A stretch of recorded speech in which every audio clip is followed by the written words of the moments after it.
Are you ready for winter? You probably have shovels and a warm coat. But have you thought about your pipes? Frozen pipes that burst can be a big mess, not to mention a costly problem. Early show consumer correspondent Susan Koeppen is here. Good morning. Good morning, Harry. Millions of people deal with frozen and bursting pipes each year. The average home suffers more than $11,000 in damage. But there are some simple things you can do to protect your house and your wallet. Even a small crack can lead to big problems. A burst pipe can spew thousands of gallons of water into your home, destroying floors, furniture, and appliances. Joe Bollinger knows that all too well. He came home to find his house a mess after a burst pipe. I had not been to the home for approximately maybe 3-4 days, and as I walked in the front door, water was running from somewhere in the back of the house into the living room.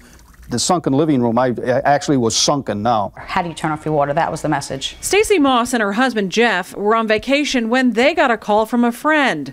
A pipe in their bathroom had ruptured, sending water everywhere. Everything was wet.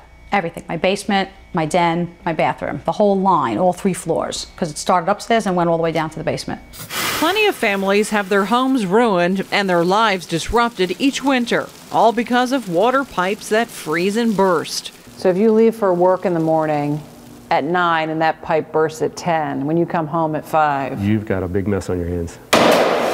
John Donovan is with State Farm Insurance Company. In their test lab outside Chicago, he showed us firsthand what happens when pipes burst. A hole smaller than a dime can wreak havoc on a home. So once your pipe bursts, how much water is coming out? We can get somewhere in the area of, say, 14 gallons a minute. You could have 14,000 gallons in a 24-hour period out of just a simple burst pipe. One spot that's vulnerable, the pipes under your kitchen sink. That's because in most homes, they run along an outside wall. What are some of the simple things we can do to prevent a burst pipe? Well, one of the easiest things you can do is turn a faucet on so it's just dripping.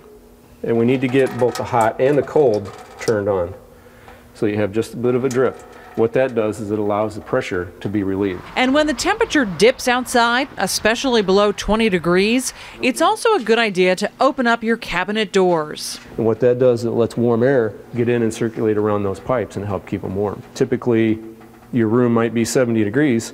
Underneath the cabinet, if it's on an outside wall, it's going to get pretty cold in there. And to prevent something like this from happening in your home, even when you're away from home, don't turn down the thermostat too low. If you're going away on vacation and it's the winter time, people turn down the heat. That can be dangerous for frozen pipes. Yes, it can.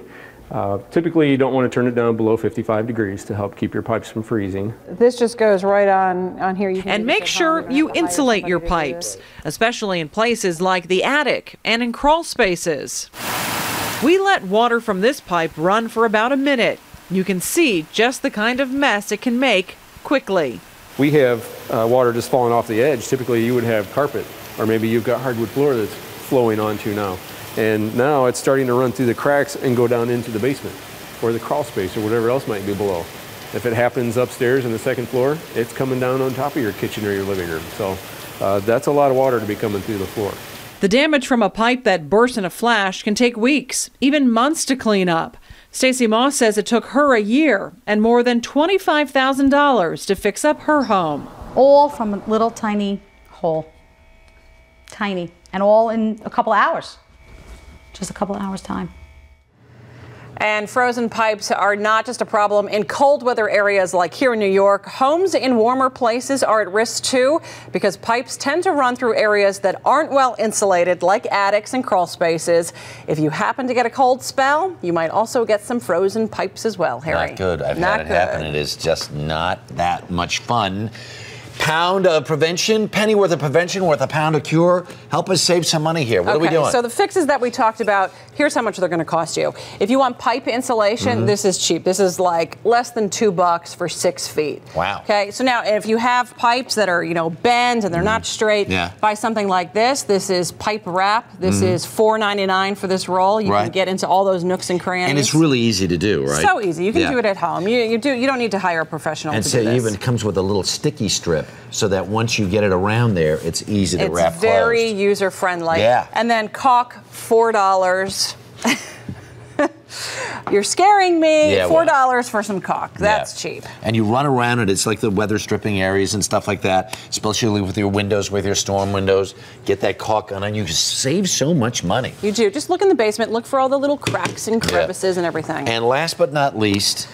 Okay, everybody has a garden hose, right? So in the wintertime, take the garden hose, detach it from the side of the house, turn off the water line, okay? But then you're not done yet. No. Then you got to go outside and open up that pipe, let all the water drain out. Yeah. And then you're in good shape. Yeah, because once you take this thing off, you got to make sure that that tap is closed first. Go on the inside, close it from the inside, then drain everything out. And if you want this thing to be in one piece, you want to you have to walk around and drain all the water out of that too, and then stick it down in the basement. Susan Koeppen, thanks so much. All right.